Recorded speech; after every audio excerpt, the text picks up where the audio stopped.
नमस्कार श्रोतागणों। तो अभी रूबरू हुए हैं दिन भर की प्रमुख खबरों के साथ। तो इससे पहले खबरों के सिलसिले को विस्तार रूप से अध्ययन करें, निवेदन रहेगा कृपया चैनल को जरूर सब्सक्राइब करें। तो प्रस्तुत हैं आज दिन भर की प्रमुख खबरें। सेब की भाड़ा दरें तय, किलोमीटर के आधार पर होगी सेब ढुलाई। सेब सीजन को लेकर जिला प्रशासन ने उपमंडलों से सेब की ढुलाई पेटियों की बजाय किलोमीटर के आधार पर तय की है।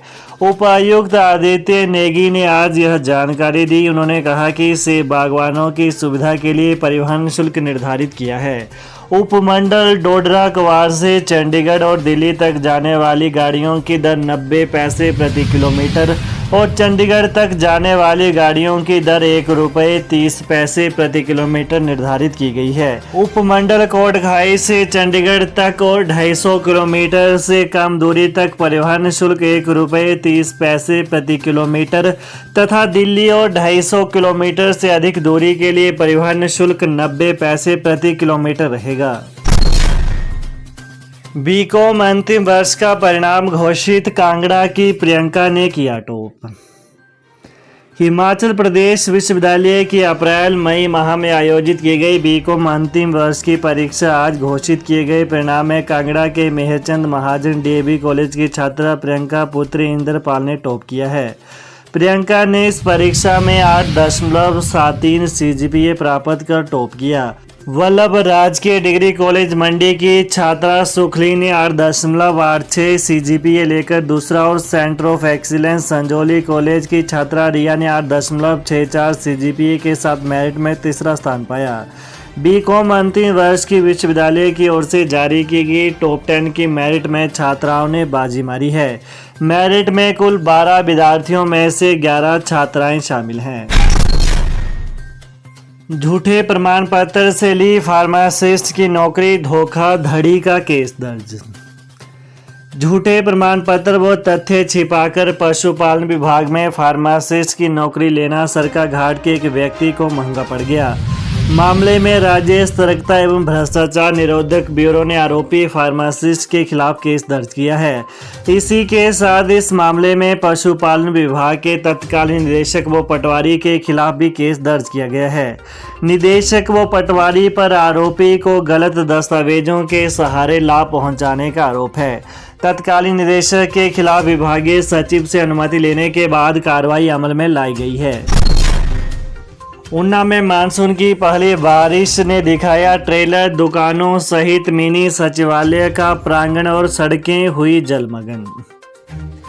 जिला ऊना में पहली ही बारिश ने अपना ट्रेलर दिखाया है। करीब आधे घंटे से भी कम समय की बारिश से न केवल सड़कें जलमग्न हो गई बल्कि मिनी सचिवालय के निकट सब पोस्ट ऑफिस, क्षेत्रीय चिकित्सालय के लंगर हॉल में पानी भर गया। सबसे अधिक बुरा हाल नए मिनी सचिवालय के निकट बैठने वाले टाइपराइटर्स और नवीसों का हुआ है। आज जब बारिश हुई तो इनके टेबलों और कुर्सियों तक पानी पहुंच गया। इन्हें वहां पर खड़े होना पड़ा। पानी ने ऐसा ट्रेलर दिखाया कि नए और पुराने सचिवालय भवन का प्रांगण पानी से भर गया। सांसद अनुराग ठाकुर बोले, अग्निवीरों पर सदन से लेकर सड़क तक झूठ बोल रहे कांग्रेस के नेता। पूर्व केंद्रीय मंत्री और हमीरपुर के सांसद अनुराग ठाकुर ने कहा कि कांग्रेस में ऊपर से नीचे तक झूठ बोलने की होड़ लगी है। उन्होंने कहा कि अग्निवीरों पर कांग्रेस के नेता सदन से लेकर सड़क तक झूठ बोल रहे हैं। उन्होंने कहा कि अग्निवीरों की इंश्योरेंस भारत सरकार करवाती है और इंश्योरेंस का प्रीमियम भी भारत सरकार पे करती है। उन्होंने कहा कि अग्निवीर का अगर 98 लाख रुपए की राशि मिली है तो यह भारत सरकार ने दी है। इस पर देश के रक्षा मंत्री सदन में बयान भी दे चुके हैं। कहा कि सैनिकों को शहीद का दर्जा और सैनिकों के परिवार को गैस एजेंसियां, पेट्रोल पंप और नौकरियां किसी ने दी हैं तो भाजपा की सरकार ने दी है। कहा कि सदन में नेता प्रतिपक्ष राहुल गांधी ने झूठ बोला है जो कि पकड़ा गया है। इग्नू ने दाखिला प्रक्रिया की अंतिम तिथि बढ़ाई। अभ्यर्थी अब इस तारीख तक कर सकेंगे आवेदन। इंदिरा गांधी राष्ट्रीय मुक्त विश्वविद्यालय इग्नू के सभी अंडर ग्रेजुएट और पोस्ट ग्रेजुएट कोर्स, डिग्री, प्रमाण पत्र और डिप्लोमा कार्यक्रमों के लिए नवीन पंजीकरण और पंजीकरण की अंतिम तिथि बिना विलंब शुल्क के 15 जुलाई तक बढ़ा दी है। IGNOU study centre government college Sarkaghat के समन्वयक डॉक्टर नरेश चंदेल ने बताया कि इच्छुक छात्र स्टडी सेंटर में जाकर जानकारी प्राप्त कर सकते हैं या इग्नू द्वारा चलाए गए सभी कोर्स की जानकारी ऑनलाइन वेबसाइट पर प्राप्त कर सकते हैं।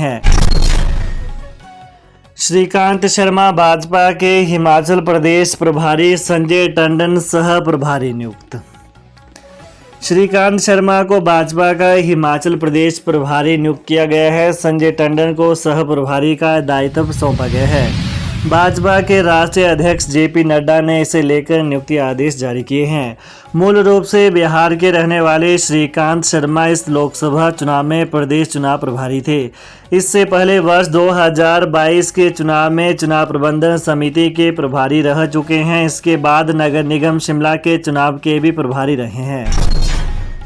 जयराम ठाकुर बोले, बिजली बोर्ड में हुए 60 करोड़ रुपए के घोटाले का जवाब दें सीएम। नालागढ़ से भाजपा प्रत्याशी केएल ठाकुर के प्रचार अभियान में पहुंचे नेता प्रतिपक्ष जयराम ठाकुर ने कहा कि कांग्रेस सरकार के घोटाले सामने आना शुरू हो गए हैं। हर दिन नए नए मामले उजागर हो रहे हैं। अभी तो शुरुआत है। कांग्रेस सरकार प्रदेश में घोटालों का रिकॉर्ड बनाने वाली है। कहा कि बिजली बोर्ड में 60 करोड़ रुपए से ज़्यादा का घोटाला सामने आया है। सरकार ने अपने चहेतों को फ़ायदा पहुंचाने के लिए 175 करोड़ के टेंडर को 240 करोड़ रुपए में आवंटित किया है। कहा कि 60 करोड़ रुपए का यह घोटाला किसे लाभ पहुंचाने के लिए, किसके इशारे पर किया गया, मुख्यमंत्री को इन सवालों के जवाब देने चाहिए। जयराम ने कहा कि सत्ता में आने के लिए कांग्रेस ने झूठी गारंटियों की झड़ी लगा दी थी और अब जब सरकार में आ गए हैं तो घोटालों की झड़ी लगा रहे हैं। वीरेंद्र चौहान बोले, अनुबंध शिक्षकों को किया जाए नियमित, 1 अप्रैल से मिले वित्तीय लाभ। हिमाचल राज्य के अध्यापक संघ ने प्रदेश अध्यक्ष वीरेंद्र चौहान ने आज हमीरपुर में प्रेस वार्ता की। चौहान ने कहा कि 1 अप्रैल को नियमित होने वाले शिक्षकों को अभी तक नियमित नहीं किया गया है, इसलिए उन्हें नियमित किया जाए और उन्हें 1 अप्रैल से ही नियमितीकरण के लाभ दिए जाएं। इसके लिए शिक्षा निदेशकों से मुलाकात की गई है, जिसमें कहा गया है कि जिन शिक्षकों के अनुबंध के 2 वर्ष पूरे हो चुके हैं उन्हें शीघ्र 1 अप्रैल से नियमित माना जाए। चौहान ने कहा कि प्रदेश सरकार ने कर्मचारियों से किए वादे ओपीएस को बहाल किया है, जिससे कर्मचारी वर्ग को लाभ मिल रहा है। कहा कि विद्यार्थियों को गुणवत्तापूर्ण शिक्षा देने के लिए कार्य किया जा रहा है। मुख्यमंत्री बोले, 1.5 साल में 28,000 नौकरियां निकाली, आगे और देंगे। मुख्यमंत्री ठाकुर सुखविंदर सिंह सुक्खू ने आज देहरा विधानसभा क्षेत्र के अंतर्गत अनेक स्थानों पर प्रचार किया। मुख्यमंत्री ने कहा कि वर्तमान कांग्रेस सरकार ने लगभग अपने 1.5 साल के कार्यकाल में 28,000 से अधिक सरकारी नौकरियां निकाली हैं, जिनकी भर्ती प्रक्रिया शुरू हो चुकी है। इनमें शिक्षा विभाग में अध्यापकों के 5,291 पद, जल शक्ति विभाग में विभिन्न श्रेणियों में 10,000 पद, वन विभाग में वन मित्रों के 2,061 पद, स्वास्थ्य विभाग में विभिन्न श्रेणियों में 1,450 पद, पटवारियों के 874 पद, पुलिस कांस्टेबलों के 1,226 पद शामिल हैं।